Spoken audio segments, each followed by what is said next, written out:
Good evening, everyone. It's nice when it's in-house because you see a lot of friendly faces, and now I see some parents' faces as well, so welcome. A little bit about me. I worked here as a teacher from 2012 to about 2017 and really enjoyed being in the classroom and getting to know the kids in that way.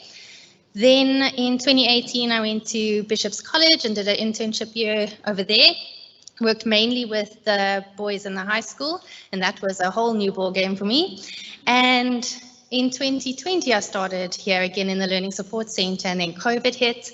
And I'm currently completing a 6-month internship here. I work 3 days a week here and 2 days a week at a neighboring high school. And that is such a privilege as well to get to know the kids a little bit differently. Miskien moet ek eers begin met ek weet eers wat die woord is in Afrikaans, nie disclaimer. Gewoonlik is ek nogals goed met die Afrikaans praat, maar vanaand werk ek op so 4 ure slaap want my seentjie is siek. En nou moet ek baie hard konsentreer om die slideshow te doen. I don't think that's the right word either. So ek gaan maar die Engels seker baie meer praat as die Afrikaans. Ek hoop almal verstaan. If you would like to ask a question at the end, please feel free to ask in Afrikaans. I want to say the language that you're comfortable in, but I'm not fluent in isiXhosa. Hopefully one day that will change. All right, so why you're here today is because we have a topic of social media. I think having such a good turnout, we know that it is quite a concern, I think, for a lot of teachers as well as a lot of our parents. And we want to look at ways that we can manage that effectively. This talk isn't meant to make you anxious, although I think some of the things that I do have to say tonight can be a little bit uncomfortable and can be a little bit anxiety provoking, but hopefully you'll feel more prepared leaving here today and a little bit more empowered about what to do when something happens or how to prevent something happening. So let's get started. Just a short overview of how the talk is going to run. So I'm going to quickly look at our psychosocial developmental stages that our kids are in primary school. I'm not going to go too much into the theory and bore you, but I think it's important to understand where the kids are and what they are dealing with and how social media fits into that. Then we're going to look at the traps. That's basically how I understand it is how social media is designed. Then the truth, there's some hard truths tonight, and then some tips and resources for us to look at how or where we can find information to get some help. And lastly, there'll be some time for questions. All right, so Erickson said that a person moves through 8 psychosocial developmental stages. In each stage, the person goes through a crisis. And in resolving this crisis, they develop strength of character traits that they can internalize and live as a healthy part of society. The 2 that we're focusing on, because it's our primary school ages, is the school age between 6 and 11 years, and then our adolescence age around 12 and up. When we look at the little guy at the bottom, so now you'll see that I did try and put some Afrikaans in my slide, but it's very vitamin. But when our children are growing up, before they get to grade 1, their main circle of influence is their family. I think that this changed a little bit over the years from when Erickson developed his theory, because we are often, most of us, are working parents or single parents, and we have to work, so our kids go to a daycare or a day mother or a oma and a opa, so their circle is a little bit wider than it was a couple of years ago. But generally, our family was our main circle of influence. When they get to school, it gets a little broader because now you have teachers, coaches, and a whole new broader range of peers and classmates. This is also around the time that your child starts saying to you, Disney, wat my juffrou sê nie. Okay, so that's when they start getting, other people start becoming more important, influencing their development. They start comparing themselves to others. They start getting opportunities to try new things and succeed. If they succeed, they develop the sense of accomplishment and pride. But if they repeatedly fail, they can develop some inferiorities. Then moving to adolescence, this is the time I think all parents dread after the toddler years. But in your teenage years, your children are discovering their identity. So that's when they start questioning the values at home, maybe their religious values. They're trying to work out where they are, how they fit in, and their friends become very, very important there. A lot based on what's happening to my body, who am I, how do I fit into society. They should be exploring different roles. I think it's terrifying for parents, but they should be exploring different roles and identities. And if they come through that crisis successfully, then they have a strong sense of self from which to work on one day. But now we have this. Our children's interactions with the world and with other people mold their identities. So now we have the whole world at their fingertips. And I don't think Erickson ever thought it would get to that point. There's a study that looked at the relationship between social media and how it influences adolescents in their developmental stage. They found that people or teens that were posting on social media are attempting to make sense of themselves through the reaction that they get online. That's quite terrifying, I think. So social media is serving a vital function in our children's development. Now, this is a horrible slide because it does look like a textbook, but basically what I wanted to say is that there's the offline social connectedness that's kind of influencing our identity and our expression of that identity, and then the social media part of it. It gets quite complicated. You'll often hear that people say, or if you look at the research, it will say that your child's online life is synonymous with their life or their lived experience, and that's definitely true. What I'm kind of finding in my work recently is that despite that, there seems to be a bit of a disconnect between understanding that my actions online have consequences offline. And I think that is also quite a scary topic to consider. All right, so the traps. How is social media designed? Like any company, it's designed to make money. How do they do that? They do that by advertising. The more adverts a person sees, the more money they make. So what do they need to do? Keep you online.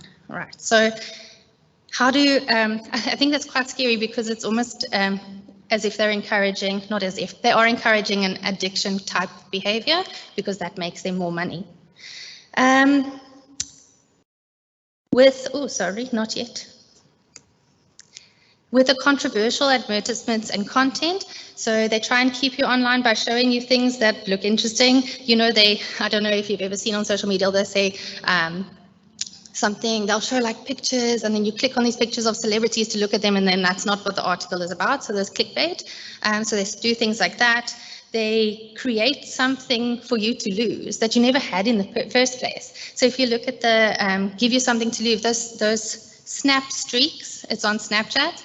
I didn't know this, but the longer that you are chatting to somebody, it tells you how many days in a row that you've been communicating with that person. You didn't know that in the first place, but now you've been communicating for 25 days in a row. That's a long time. So maybe I'm going to make it 26. If I'm on 100, maybe I want to make it 200. So they kind of encourage those behaviors to get you online, even if you're just going to click, I've chatted to this person today. We all know autoplay settings are terrible. If you're lying in bed at night and you watch something or you're scrolling and you just keep scrolling and keep scrolling or keep watching. I cannot tell you how many times my husband has started watching a YouTube video on arm wrestling and 20 minutes later and he's watching and very interested in a video on a person who tends to cows' hooves. So he's just gone down rabbit hole with an autoplay function. Then invitations to connect. I know that this one often catches my mom. She has no idea how Facebook really works, and then it will say people you know, and then she just accepts them because they've invited her. That is based on this principle of social reciprocity, and that's if somebody says hello, you immediately want to smile and wave back because you're friendly. Now you see a face, it says, oh, you might know me, I feel personally invited. And another one is notifications and photo tagging. Interesting there, and I found this scary and fascinating at the same time. I thought that if you got like a like on Facebook, that you would get the notification. But you might have also noticed that if you post something, you only get it like, you've got 30 likes like 2 hours later. And they follow a very scary algorithm, which is based on gambling addiction, and how gambling addicts become addicted with the rhythm of when you receive those little hits of pleasure. So it isn't all the time, it's an actual algorithm that they've figured out of how it works. And then I felt quite like a little sheep, running along on their game. This lady's name is Frances Haugen, probably saying it incorrectly, but she is an ex-Facebook employee. You might have read about the case, it was quite recent. And she's a whistleblower against Instagram. So she came out and she said she doesn't agree with the practices. And what actually came out there with the court case, she testified, it was probably horrible for her. But what came out there is Instagram did an in-house internal research project and found that over 30% of teenage girls that were on Instagram that had difficulties about their body, so had already had some didn't like certain things about their bodies, that social media significantly made them feel worse. They also found that within 4 clicks they were led to content or anorexia related content. So these are vulnerable people already, and they are getting led to content that they then are very involved with or surprised by or interested in. I found this quote quite scary. She said, "Almost no one outside of Facebook knows what happens inside of Facebook. The company intentionally hides information from the public and governments around the world." So if that doesn't make you a little bit nervous, then you're a very brave person. Okay, so the truth. How are children using our online networks currently in South Africa? And with COVID, I think it was great because people had a lot of time to kind of delve into these issues. There are very varied opinions on whether social media for young people is good or bad, and I'm not here to tell you whether it is or not tonight, what my opinion is. I do think it depends on the age of the child, it depends on your parental controls, your involvement, but we're not going to debate on that too much, and I just wanted to touch that social media isn't all bad. There are benefits to social media, but it's probably not why you're here tonight. So we can look at things like social connection, creativity and technical skills, making your TikTok videos, freedom of expression, and also awareness. Kids don't really read the news, but they see content online on social media and become more aware of current events. But that's not why we're here tonight, because I think we want to focus more on the things that don't always go right. So that's where we're heading. Age restrictions on social media in South Africa, they differ a little bit around the world, but you can see it starts at 13 years old. And there's a wonderful company called Be in Touch. They're a South African-based company, and they do a lot. I'm going to show you some of their resources later, but they've done kind of a real age by assessing what is the risk on those social media apps and creating this real age restriction for these apps. And you can see it's a little bit higher. There's very few that are kind of in the safe-ish zone, and then a lot more that we use, and you'll see WhatsApp is in there. That's a little bit more dangerous. What is scary is in South Africa in 2021, they did a survey on 1,500 South African children, and their statistics showed that by the age of 10, most of them had phones, and not most of them, more than 54%, and by 12, 68% of the kids had social media when they were 12 years old. So these are some of the stats that they posted with their survey. I want to bring your attention to these 3. And Josh Ramsey, he's a co-founder of this company, and he said that this is kind of the perfect storm. So if we look at those 3 statistics, 66% had phones or tablets in their bedrooms at night, 63% of people had no parental controls, and 83% of cyberbullying happens at night. So we can understand that if the phones went in the room, maybe the cyberbullying at night would go down a bit.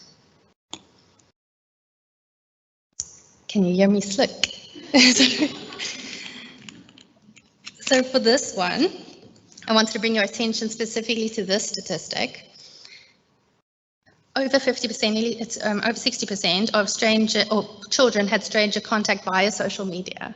Now that doesn't tell us if that's malicious contact or if it's just a person of the same age that they know, but that they didn't know, but that makes me quite worried as a parent myself. We have to talk about pornography. We can't hide away from it anymore. It's not that you've stolen someone's magazines and you're looking at something that you shouldn't have. It is freely available at the touch of a button. So with these statistics, I think they're quite worrying. You'll see there that over 60% have seen pornography online. And then interestingly, 30% of them have experienced their first exposure in the home. So there we're talking about something maybe getting through the parental controls or not having parental controls in place. The problem with being exposed to pornography online is that it's really hardcore. It is highly addictive, and we spoke about, social media influencing our identities. And there have been studies that are finding that people exposed to pornography at a young age are developing kind of violent, submissive, aggressive tendencies in searching for their intimate partners later in life. In 2019, Business Insider looked at what are children searching for in South Africa. So the worrying one there, of course, is pornography, videos, games, pornography. That is self-initiated. So that's not our accidental exposure. I do want to show you this one as well, though. So this is quite a big chunk as well. That is Google Translate. So they are doing their work as well. So a big thing that's starting nowadays, it's become a norm, scarily, is sexting. Sending explicit images or explicit texts to others. When we look at our young people, over 30% have been asked to send naked photos of themselves or have been sent naked photos of other people. Just under 10% have sent pictures of themselves. Did I speak against myself there? Sorry, I meant that they would have asked, did I say that right? They've been asked for photos of themselves, but just under 10% have sent the photos of themselves.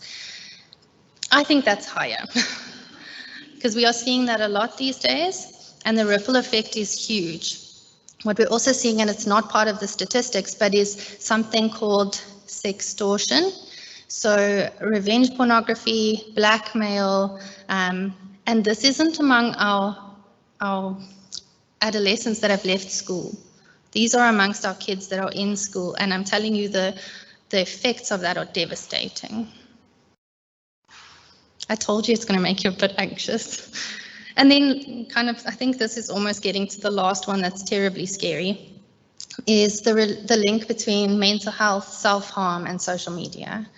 There's much information and much research recently done of the link between self-harm, mental health, and social media and the influence it has on it. There's this false ideal life that's portrayed on social media, and it's unattainable. Yet our children keep trying to attain this perfect life. I also remind you of what Frances Haugen said when she said of how the harmful content is made available to our children. While social media, I think the idea of social media was to be a platform to kind of combat stigma, to have people talk about mental health issues in a positive way and tell people how you're dealing with it, and that's wonderful. But there's a trend nowadays that glamorizes mental health problems. And when we see things like this, it says imagine death, no people, no feelings, only a peaceful dark world. I stuck that onto a pretty picture, and I seem deep and I seem wonderful and cool and thoughtful, but it's romanticized. And what does it do? It stops somebody from asking for help. Here's another one. So these are, if you don't want to look at them, if they are triggering, then rather don't look at them. And another one. That one is quite scary for me. So what does our law say? So in South Africa, if you're under 18, if you've taken photos of yourself, if you've sent them to somebody else, if you ask somebody else for images, then that's a criminal offense and can be prosecuted. I don't know anything about the laws, but I've been doing a lot of research lately. I'm meeting a colonel in the investigative psychology unit next week, and she's hopefully going to give us more clarity on the process that's followed, because we can know the laws, but we also know that it doesn't always follow like that in practice. And then I'll also give some feedback on that. With cybercrime, so if we talk about cyberbullying, there used to be, you used to be able to prosecute some cyberbullying under crimen injuria. That has fallen away now with the new act. I don't think it's 100% in effect yet, but it is the Cybercrimes Act 19 of 2020, and that specifically focuses on intent to harm and then the explicit content. Interestingly, if you are deemed to have criminal capacity in South Africa, that means you understand right from wrong and you understand what your consequences, what the consequences of your actions were. You may be tried as an adult from as young as 14 years old.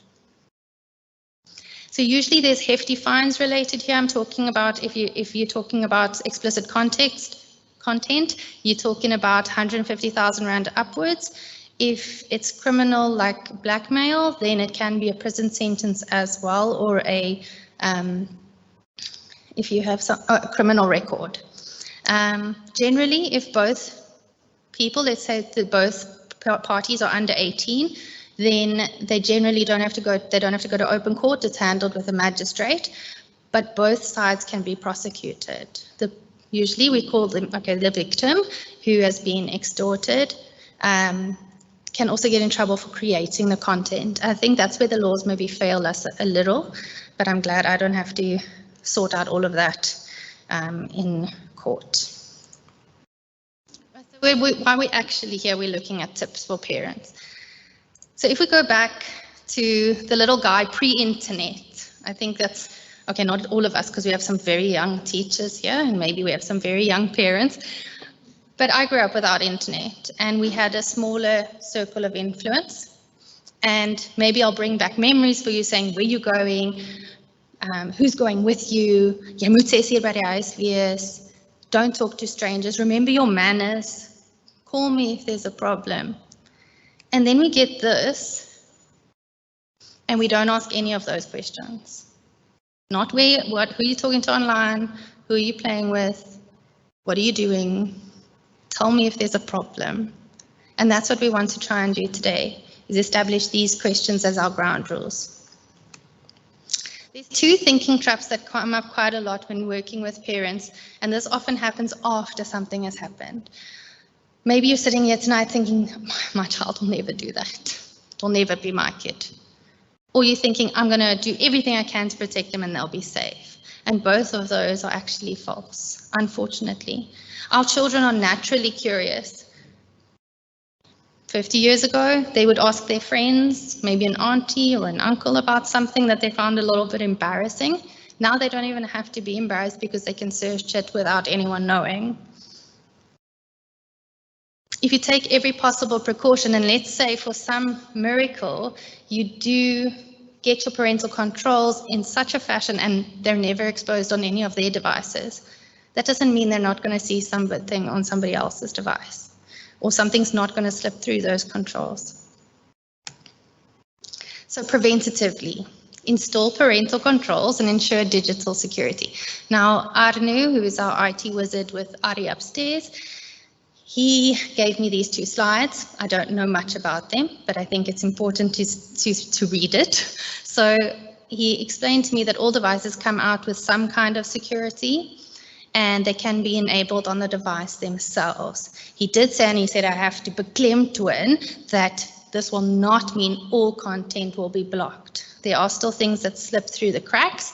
Often when he also explained to me that sometimes if a web page is deemed safe, the content is good, but the ads on the website are explicit, that can slip through the cracks. And another one is that I went to a talk and they showed how Peppa Pig, of all things, has autoplay function for little kids, and about the fourth autoplay, Peppa Pig had explicit adult content in it.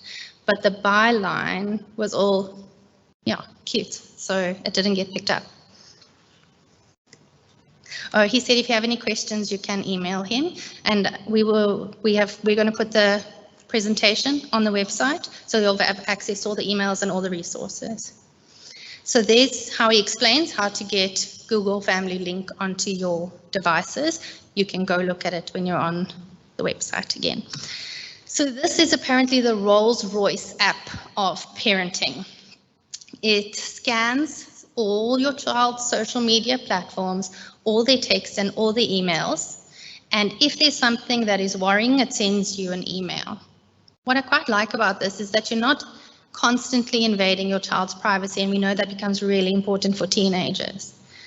But it does notify you when some things get concerning. It'll send you something like this.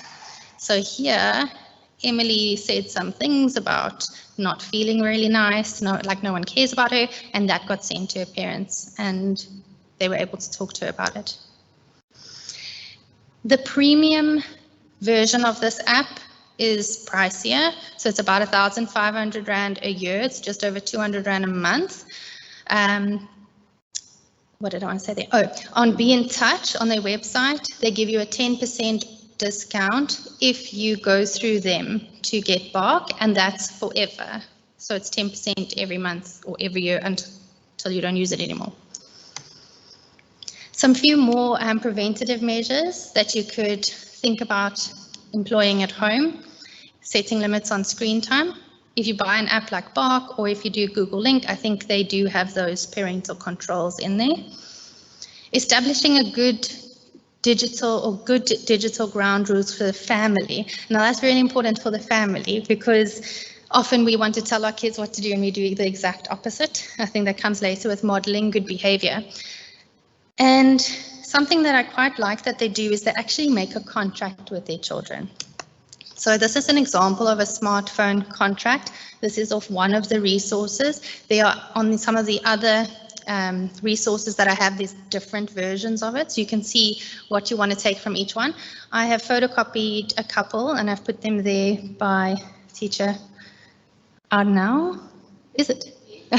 And you can take one and have a look at it. They're quite nice. I quite like the Be a Good Human one as well, just remembering your manners online.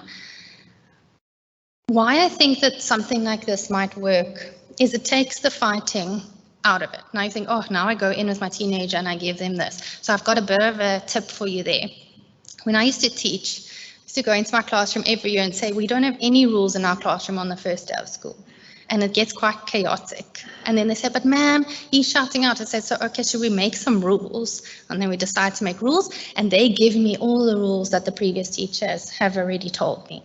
We write them down, and I say, okay, so what happens? It was when we were still doing homework. What happens if you don't do your homework and you come to school and your homework's not done? What's a consequence that we can put in there? And they go in hard, especially the younger kids. They'll say, 100 points from your group, take it away.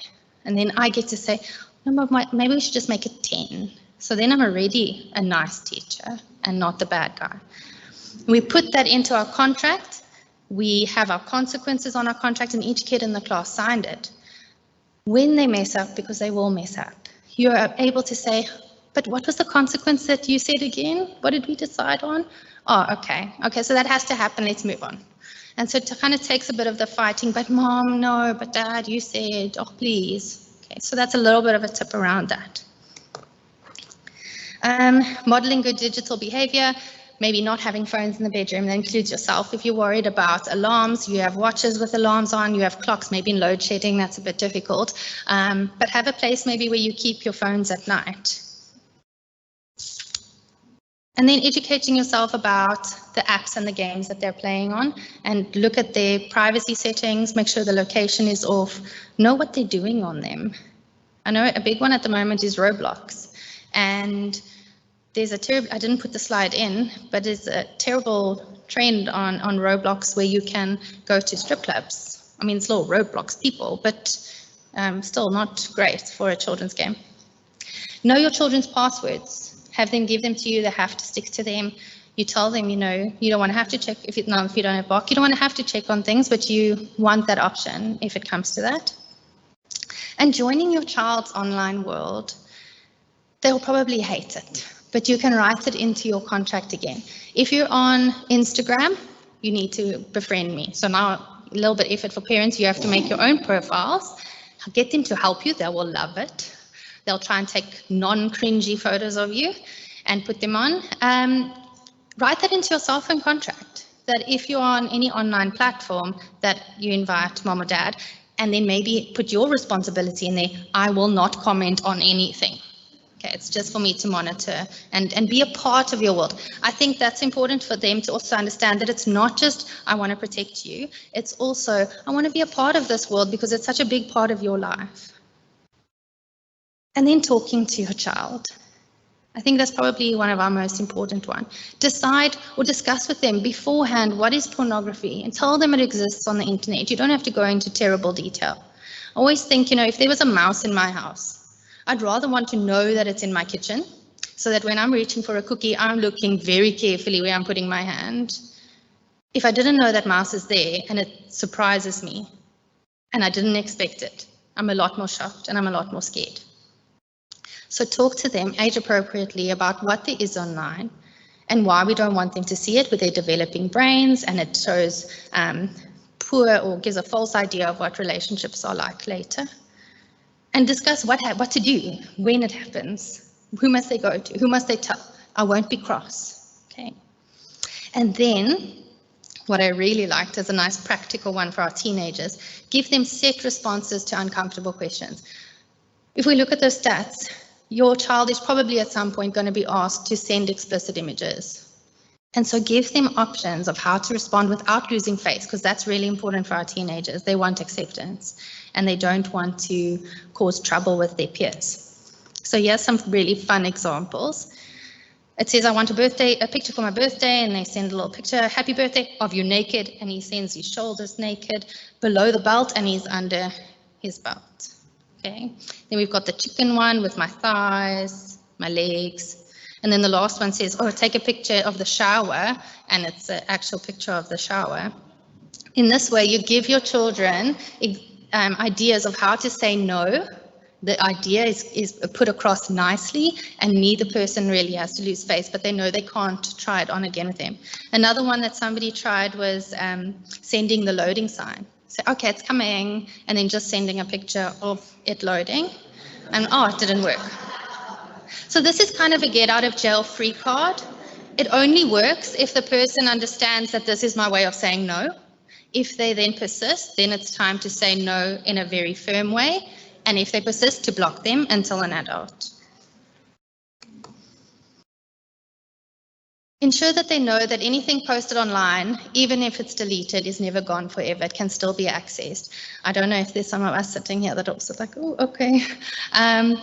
And what you post online can have very real consequences.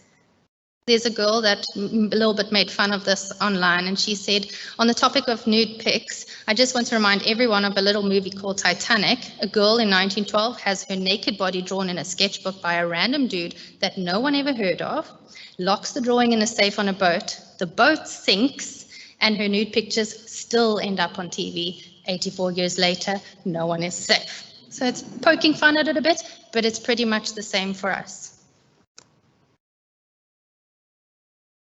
Employ good digital etiquette. I've been reading, especially if it's the news or sport, if you read the comments, how quickly things escalate. And so to encourage your kids to practice the billboard principle. If you don't want to see it on a billboard in your town with your face and your name attached to it, don't post it on social media. I don't know if you still have Facebook, but I get Facebook memories from like 12 years ago, and it's not even something that's really bad, but it's so cringy, and I wouldn't want that on a billboard. So imagine how somebody feels when they have seen something that's really personal and made them really vulnerable. So the best protection actually for our children is you as parents. You're their first go-to, you're their first port of call. And the fact that you're here tonight listening to certain tips means that you're miles ahead of other parents that are still unaware of that. So well done to you. And then the million-dollar question, what if something has already happened? What do I do? So that's often when we're looking at explicit content or we're looking at cyberbullying. Discipline later. They need your support. They're in enough trouble. They're overwhelmed. It can have a huge effect on their mental well-being. You might have noticed that and not known why, but have a consequence, but do it later. Listen to your child and be there for them. Make sure that they know that. Take screenshots of everything, even the images or the content that was sent by your child. If a person has explicit content of your child, You or your child, if they're a teenager, must contact that person, ask them to delete it, ask for proof that they've deleted it, ask them who they've sent it to, and get them to sign a form saying that they have deleted those photos. If they've sent it on, you need to contact every single one of those people and do the same thing with them.